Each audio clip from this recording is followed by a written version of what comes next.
Dando continuidade nessa aula 1, nós vamos tratar agora dos sistemas de coordenadas. Começamos pelo começo, o mais simples, que é o sistema de coordenadas retangulares. Nesse sistema, nós temos um conjunto de versores, né, ou de vetores unitários que formam uma base ortonormal. E essa base, ela é, na verdade, uma base de vetores unitários para o espaço. É uma base tridimensional. Então, ela é uma base para o R3.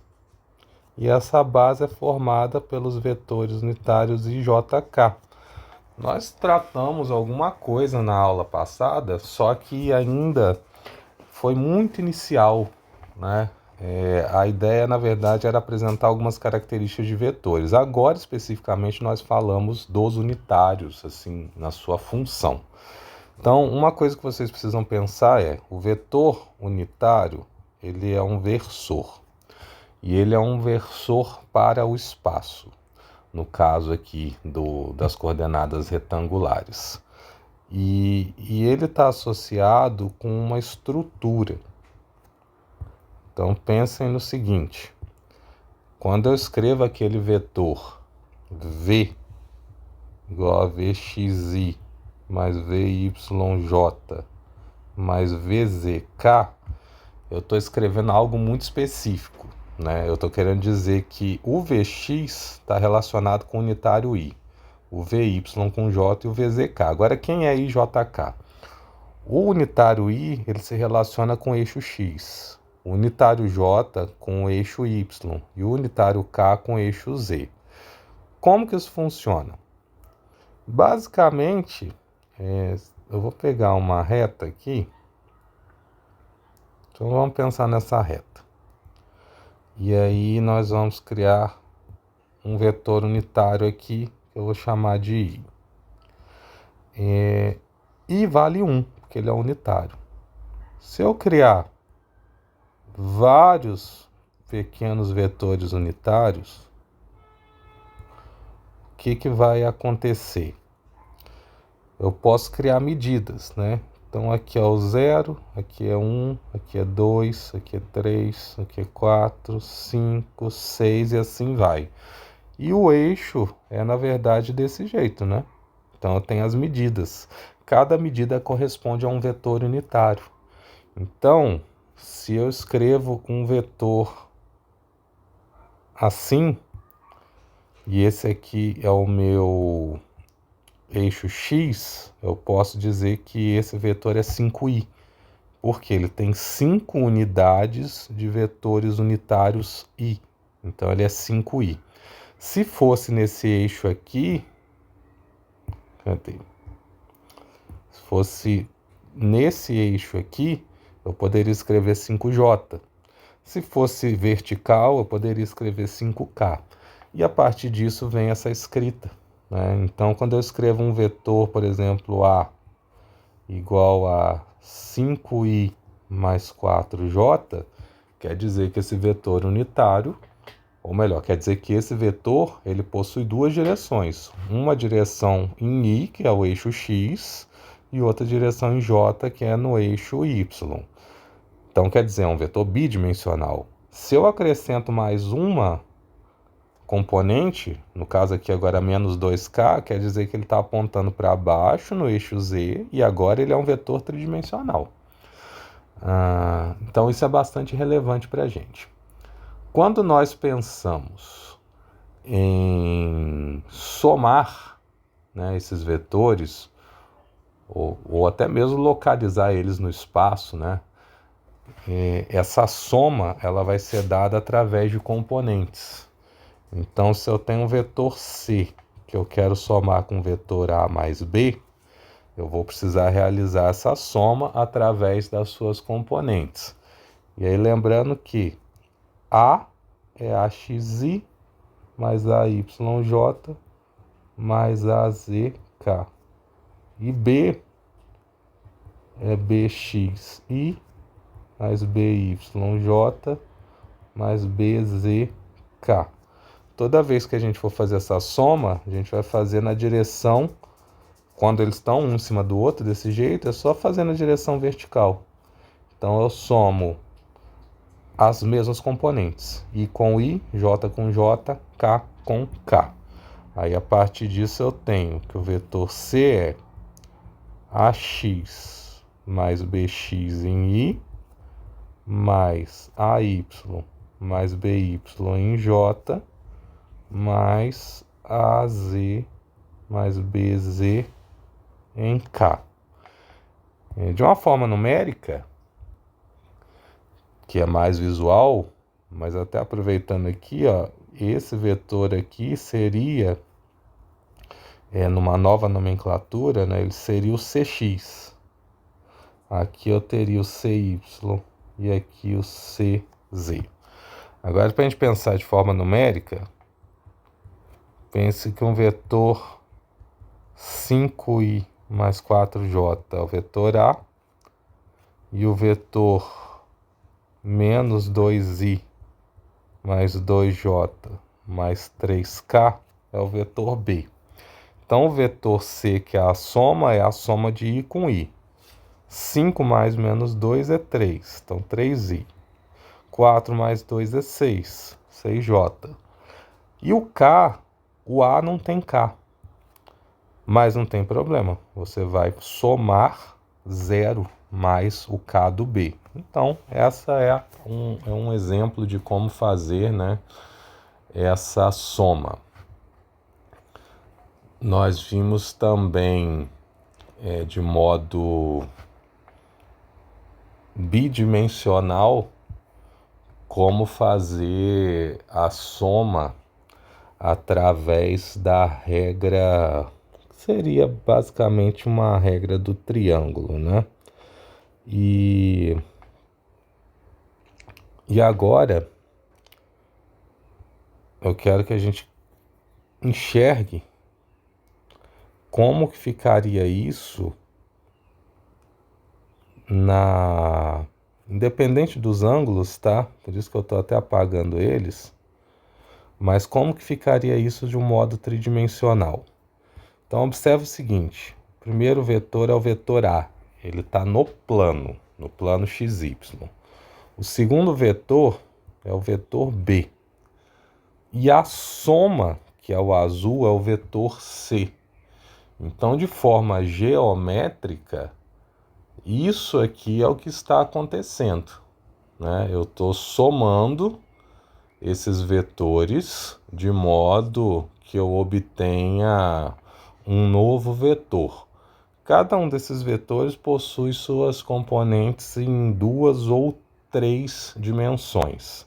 Na verdade, é fácil ver aonde eles estão, né, nesse desenho tridimensional, onde eu tenho as componentes de cada um. Mas é fato que eu vou obter um CXI, um CYJ e um CZK. Ok? Quando nós pensamos nisso de forma agora bidimensional, talvez seja mais simples, né, de visualizar. Vamos pegar esse aqui. Talvez seja mais simples da gente visualizar o que está acontecendo,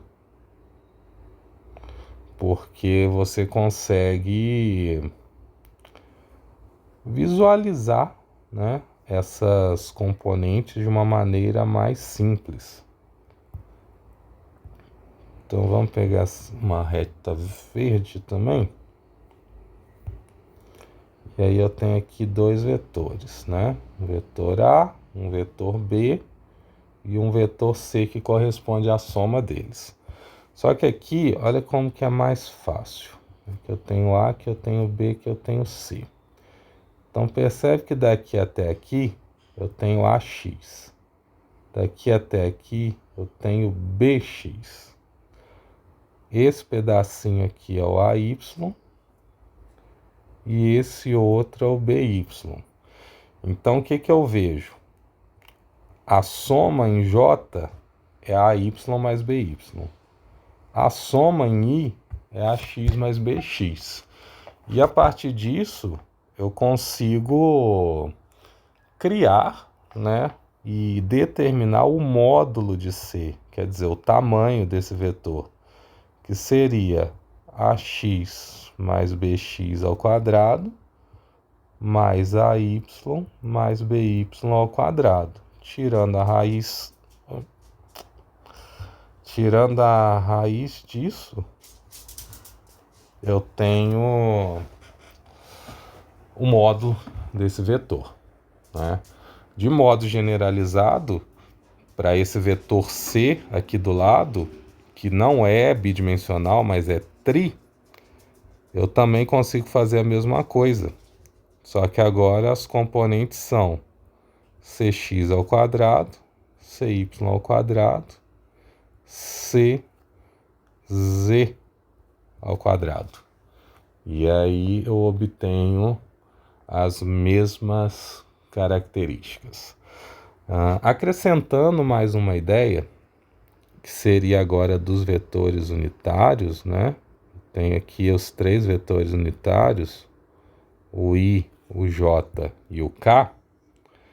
E é interessante a gente lembrar que o I está no X, o J no Y e o K no Z. Esses vetores, que a gente chama de versores, né, eles possuem o módulo 1. Então eu tenho versores, onde o módulo de I é igual ao módulo de J, que é igual ao módulo de K, que é igual a 1.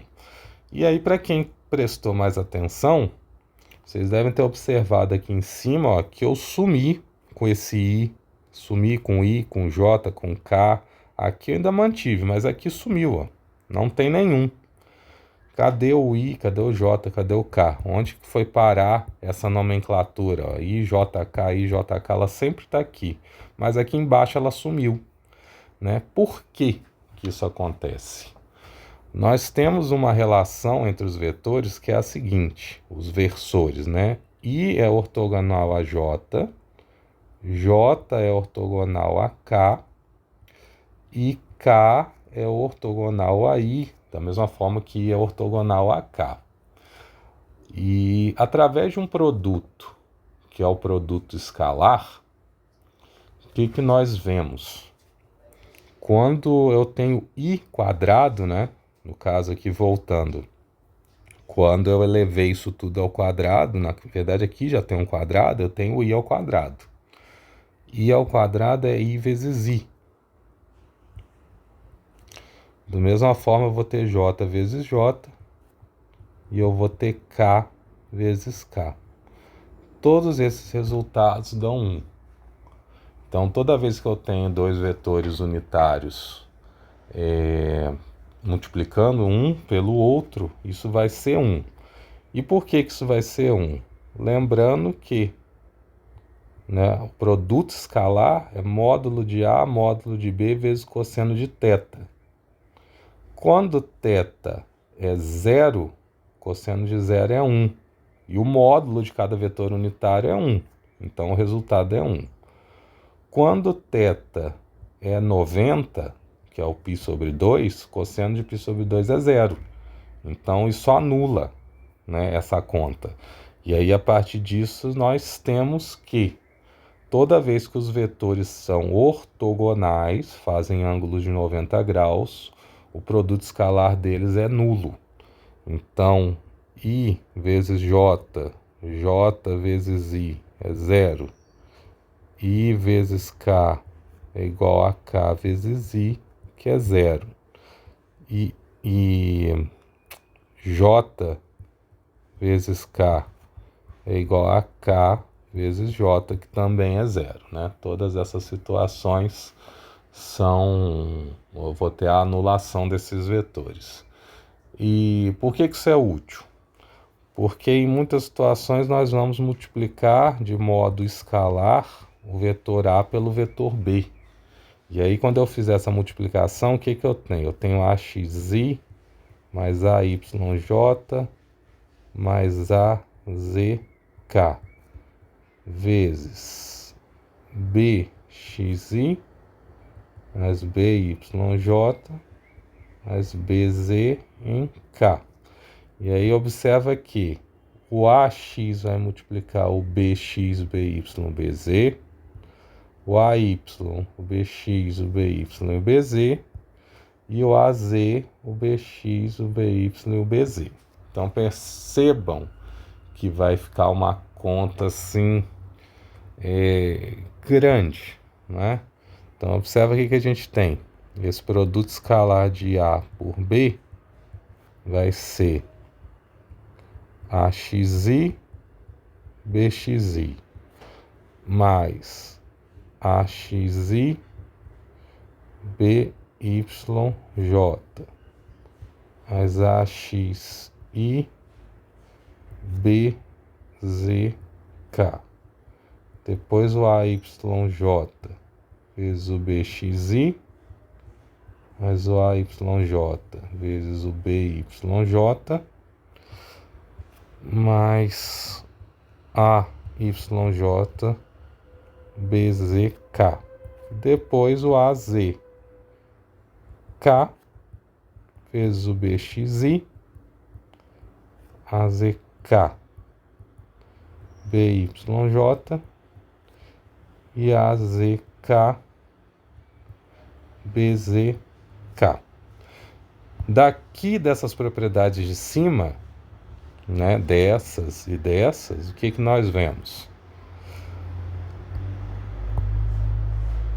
I com J dá zero, I com K dá zero, J com I dá zero, J com K também dá zero, K com I dá zero e K com J dá zero. Então o que sobrou foi I com I, J com J, K com K. Só que esses produtos são 1. Então, por consequência disso, eu tenho que o produto escalar vai ser o produto das mesmas componentes. Então, x com x, y com y, z com z. Que basicamente é o quê? A mesma coisa da soma que a gente viu aqui, né? Você soma as mesmas componentes. Então, o produto escalar funciona dessa forma também. O que é diferente, né, do produto vetorial. Então, para completar isso daqui, observem que nós podemos escrever, né, esses vetores e também até utilizar o próprio produto escalar para definir o módulo do vetor. A gente já fez isso antes, então não vou repetir, mas eu posso escrever os vetores como matrizes. Então eu posso escrever um vetor linha, né? Colocar aqui a x, a y e a z. E eu posso escrever o vetor como um vetor coluna.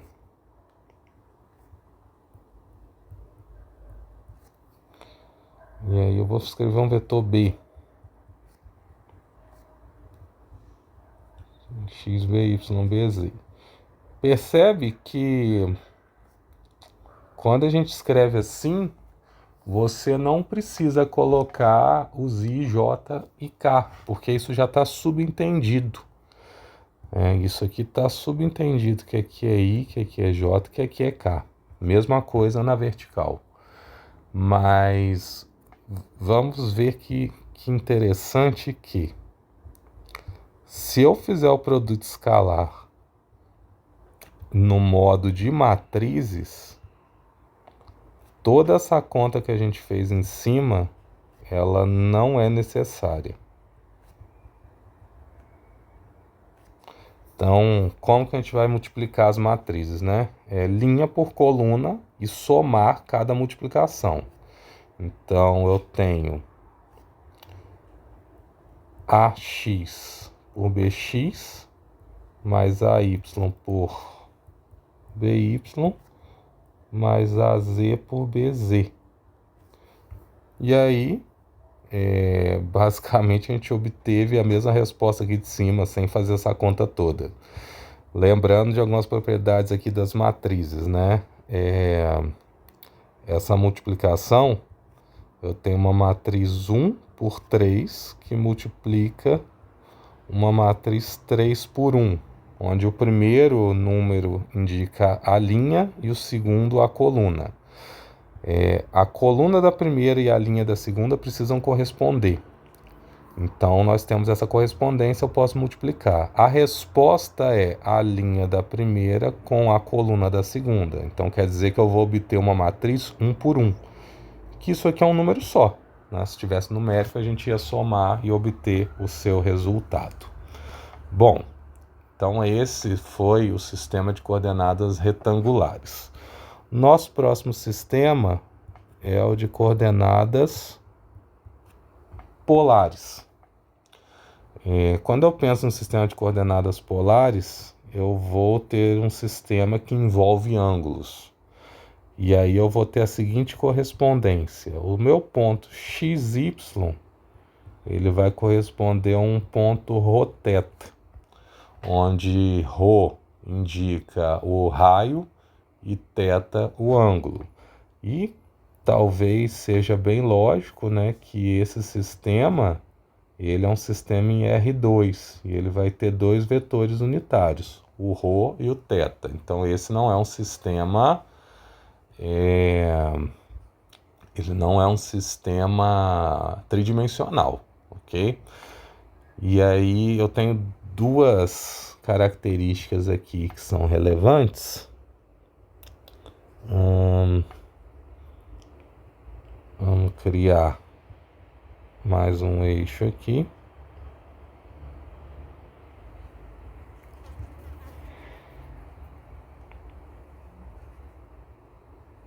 Acho mais fácil fazer outro.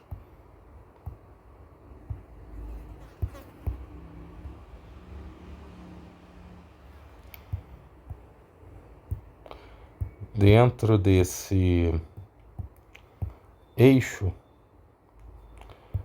dentro desse sistema, nós vamos ter um ângulo θ associado e uma distância que eu vou chamar de ρ. Esse ρ basicamente é o raio.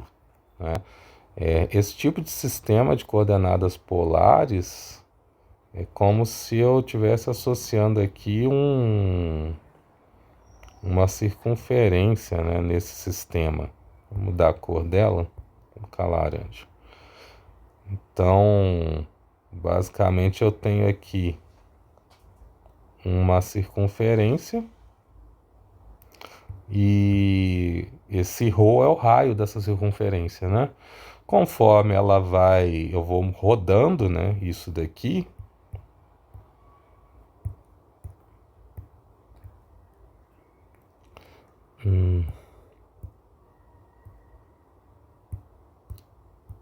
acabou ficando em cima. Aí, conforme eu vou rodando esse raio aqui, né, ele não vai modificar, mas o seu ângulo vai modificar. Então eu tenho aqui um ângulo que varia de 0, ou melhor, um ângulo θ, né, que varia de 0 a 2π. Então esse ângulo pode ser menor, ou melhor, pode ser maior ou igual a 0 e menor ou igual a 2π, que é uma correspondência entre 0 e 360, né? Na aula 2, nós vamos ver algumas formas de fazer conversão entre esses ângulos em radianos e graus, mas por enquanto não é uma preocupação. Outra coisa é esse ρ. Ele precisa ser maior ou igual a 0. Na verdade, se ele for igual a 0, talvez não tenha nem muito sentido a nossa análise, mas necessariamente ele vai ser maior que 0, porque menor que 0 é como se ele estivesse para dentro, né? Mas para dentro de onde, se você tem um plano? Então isso não faz sentido. Quando nós pensamos num vetor, né, um vetor no plano, eu teria um vetor Vxi mais Vyj. E agora eu vou fazer uma correspondência entre essas coordenadas polares e esse vetor. A componente x vai ser ρ cosseno θ. A componente y vai ser ρ seno θ. Né? Por quê? Por uma questão de projeção, né? Então, quando eu projeto aqui no eixo x, eu tenho a projeção ρ cosseno θ. Quando eu projeto aqui na parede, né, que é o eixo y, eu tenho a projeção ρ seno θ. E a partir disso, agora eu posso achar as minhas duas características desse sistema, que é ρ e θ. Então, vamos ver quem é ρ. ρ é esse daqui, certo? ρ é a reta vermelha. Então, pelo teorema de Pitágoras, eu consigo achar ρ. Então, quer dizer que ρ é a raiz quadrada da soma do quadrado dos catetos, que é x e y. E para obter o meu ângulo θ, observem que a tangente de θ é o cateto oposto sobre o adjacente. Se eu aplicar uma operação aqui de tangente inversa, o que eu vou obter é a tangente inversa de y sobre x é igual a tangente inversa da tangente de θ. Então, isso aqui vai sobrar θ. Então, θ é igual a tangente inversa de y sobre x. E aí eu obtenho as duas principais características. Agora apresentando, agora sim, aquela imagem que eu tinha usado antes, onde eu tenho aqui os dois vetores unitários associados a essa construção. Então, observem em cima que o vetor ρ é esse, e eu tenho um unitário na mesma direção dele. Mas o unitário θ, ele é sempre ortogonal ao vetor.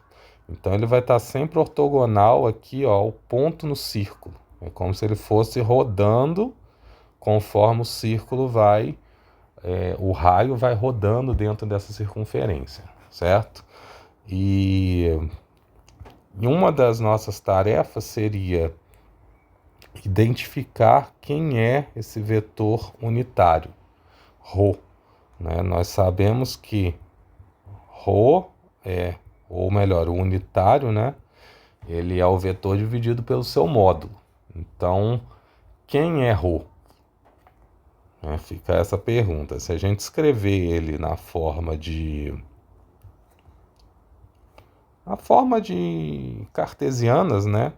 Tomando aqui ρ como próprio vetor, então ρ cosseno θ é a sua projeção em x, ρ seno θj é a sua projeção em y, né? Sem problema nenhum. O seu módulo vai ser a raiz disso. Então, ρ cosseno θ ao quadrado, ρ seno θ ao quadrado. Isso nos leva a... eu vou escrever aqui embaixo, ali não vai caber.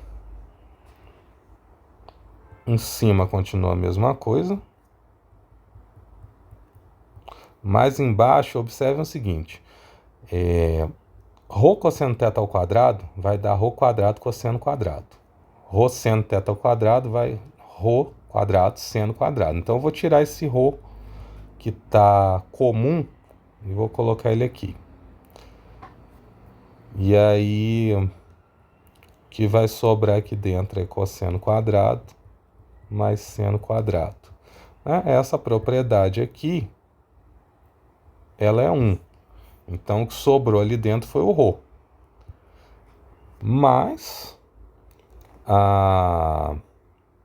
o que a gente sabe é que isso daqui, eu vou ter aqui embaixo, ó, ρ quadrado, que é ρ. Então, eu vou tirar ele de dentro desse parênteses.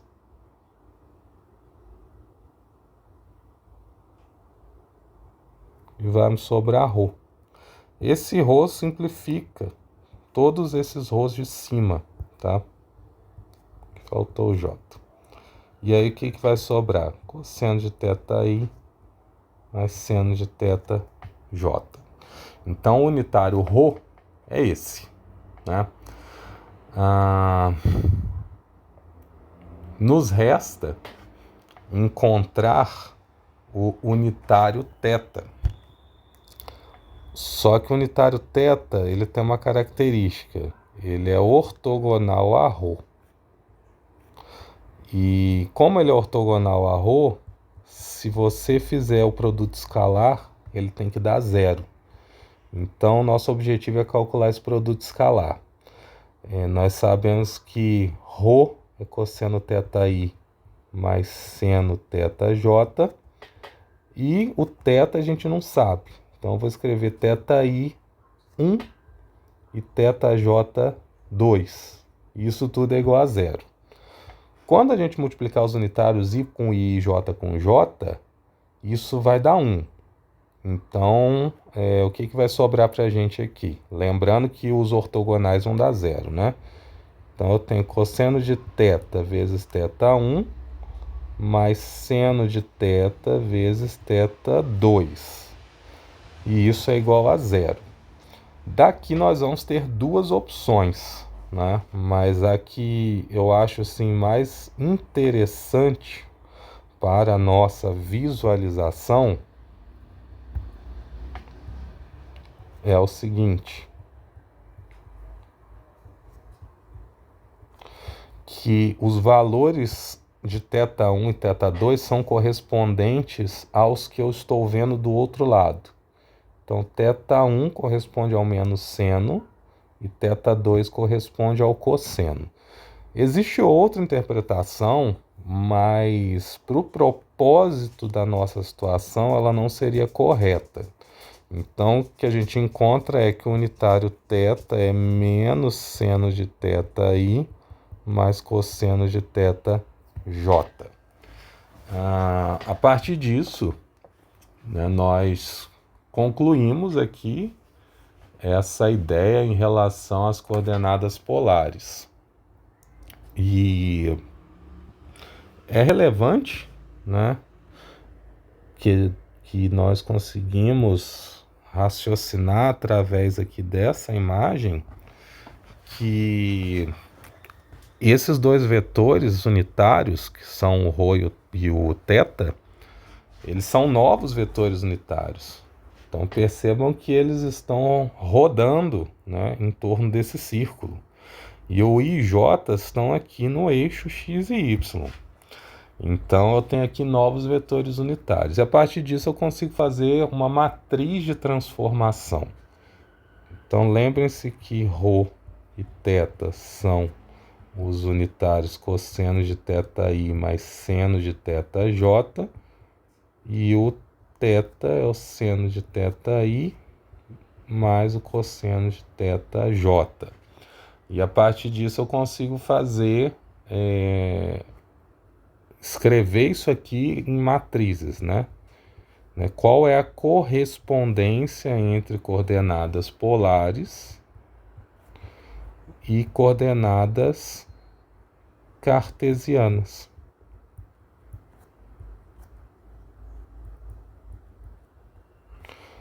E aqui, essa matriz, ela é a matriz de transformação, né, do R2 para coordenadas polares.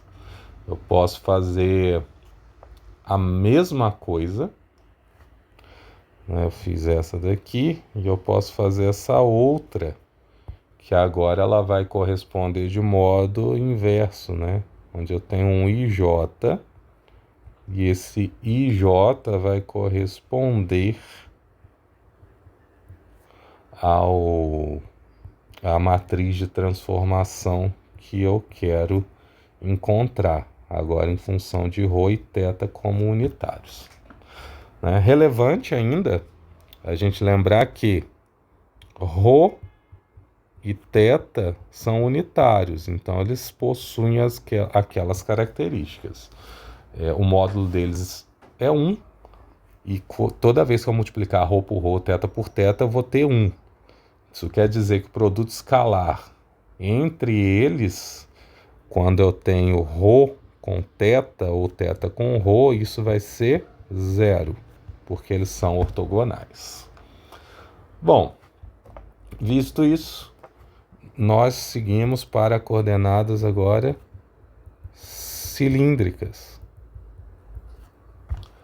E quando nós pensamos em coordenadas cilíndricas, nós vamos ter uma correspondência tridimensional. Então, as coordenadas x, y, z agora vão corresponder a ρ, θ e o próprio z. Então, a partir disso, nós podemos usar essa imagem aqui, que corresponde às coordenadas cilíndricas. E é interessante que vocês percebam o seguinte: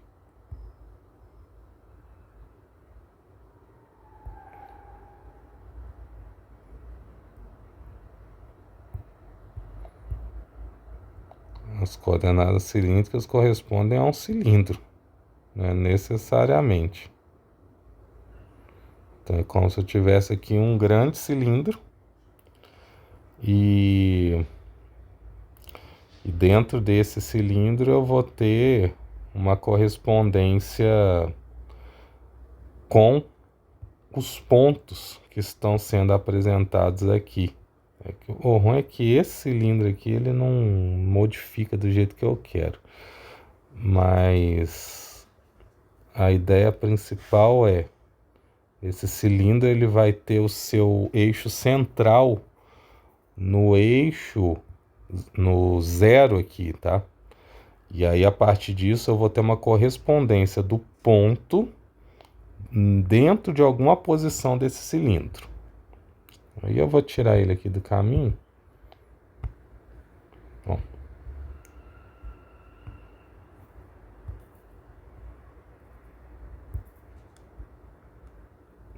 Tentar tirar ele do caminho, né?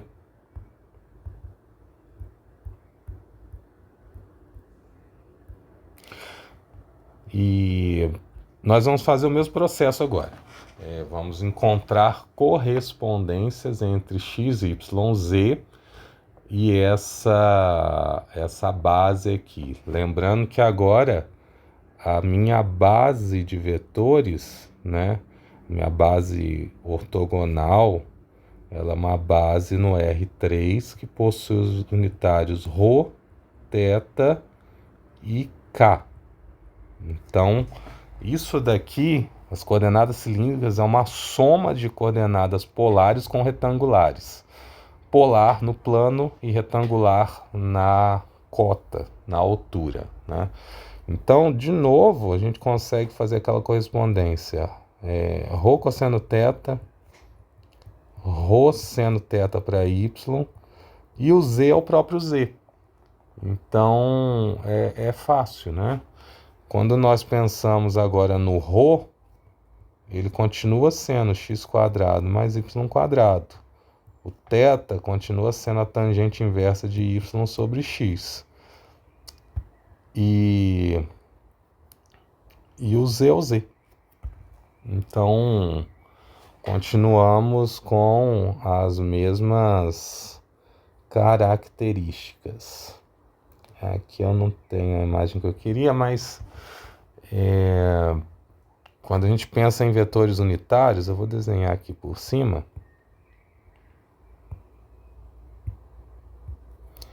Eu teria aqui o vetor unitário ρ,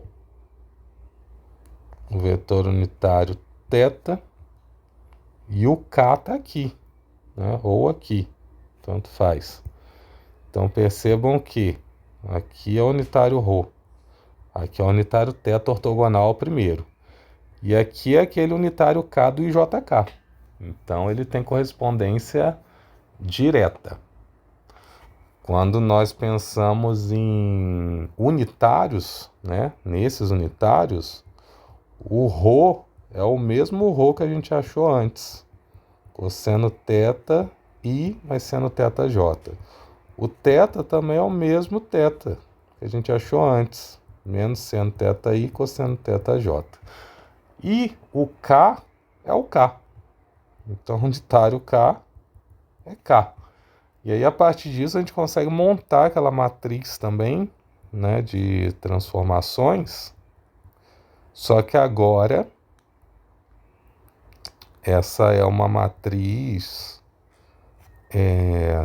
tridimensional, né? Então, eu tenho cosseno θ menos seno θ.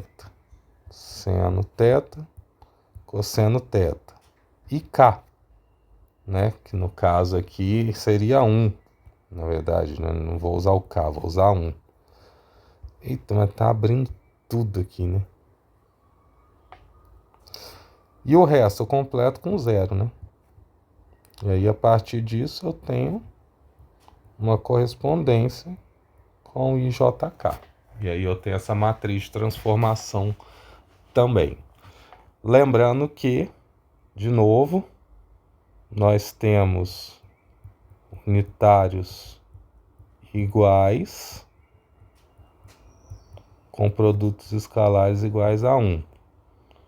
Unitários diferentes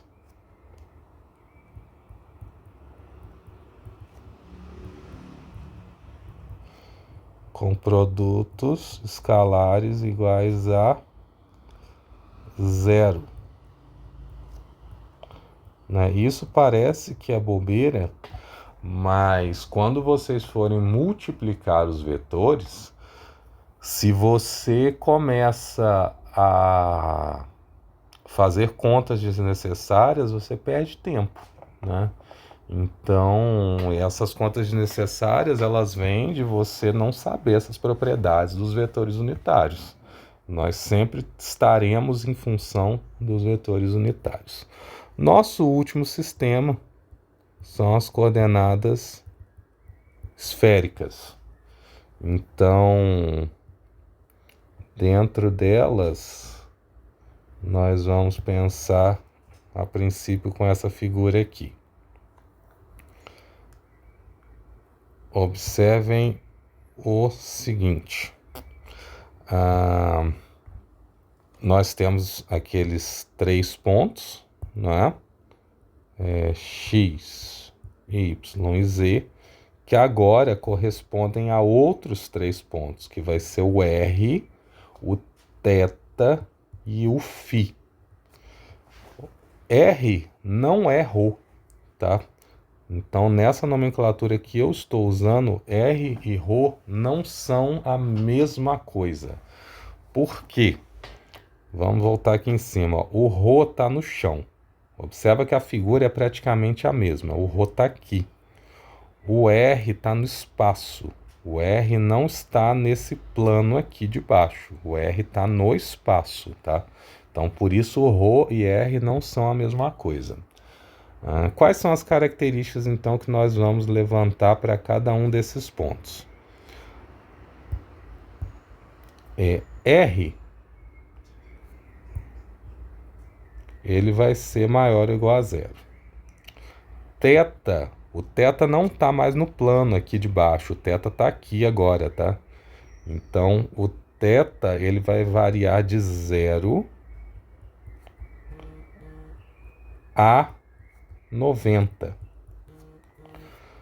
E o φ, que é o ângulo que está aqui de baixo, ele vai continuar com a variação em 360 graus. Então, o φ vai variar de 0 a 2π. E a partir disso, nós temos a nossa primeira relação. Agora, vamos pensar na reta azul e na preta. A reta preta é o ρ, né? Aquele ρ lá de cima. Mas ela é um ρ um pouquinho diferente. Para a gente fazer essa relação, vamos calcular aqui, ó, quem seria a projeção vertical e quem seria a projeção horizontal, que corresponde a esse pontilhado aqui também, tá? Essas projeções, esse aqui é o cateto oposto, então esse aqui é o R seno θ. E aqui é o cateto adjacente, então ele é o R cosseno θ. A partir disso, a gente vai fazer aquelas mesmas relações, x, y, z. Percebam que o z já está definido, é o r cosseno θ. Só que agora eu preciso calcular aqui embaixo, ó, quem é essa projeção dessa reta preta. Eu projetei a azul sobre a preta. E a partir disso eu obtive R seno de θ. E agora eu preciso projetar a preta sobre o eixo Y e sobre o eixo X.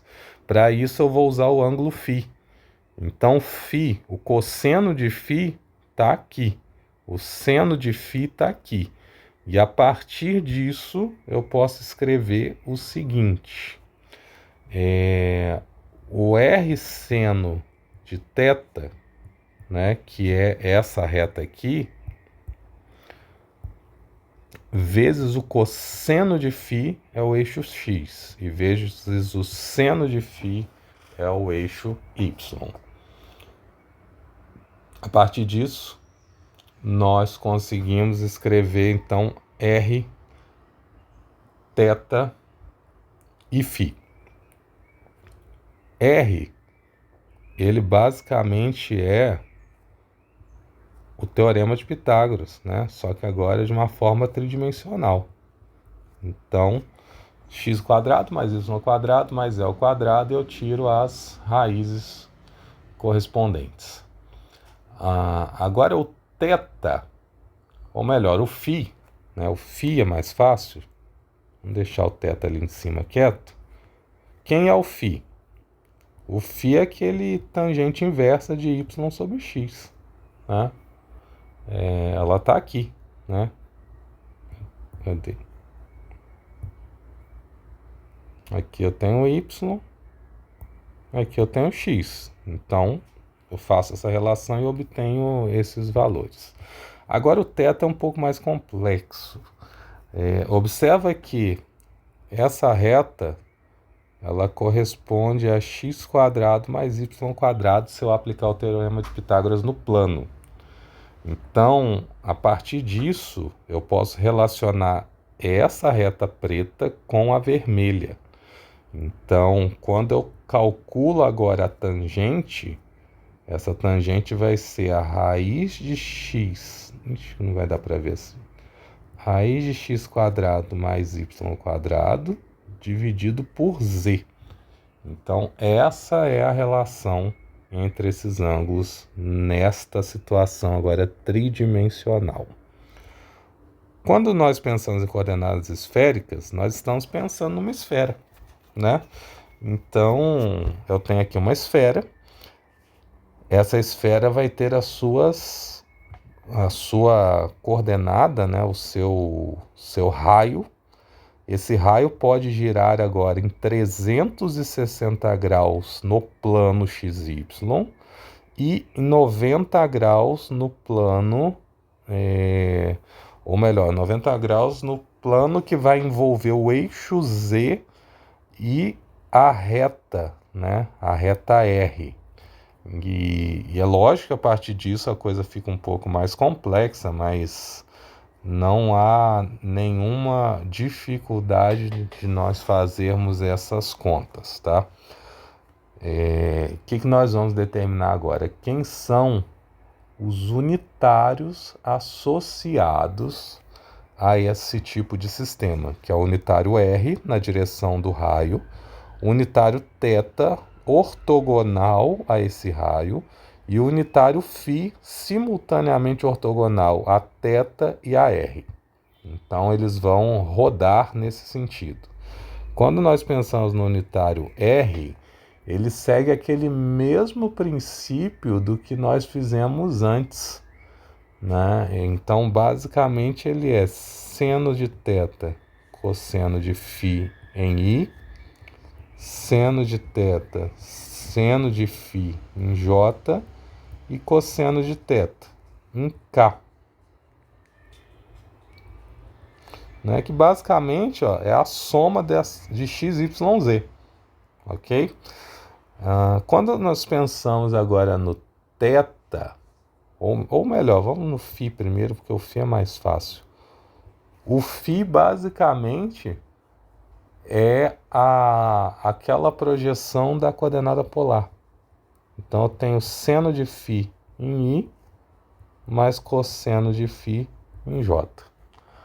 E o θ, o que ele vai ser?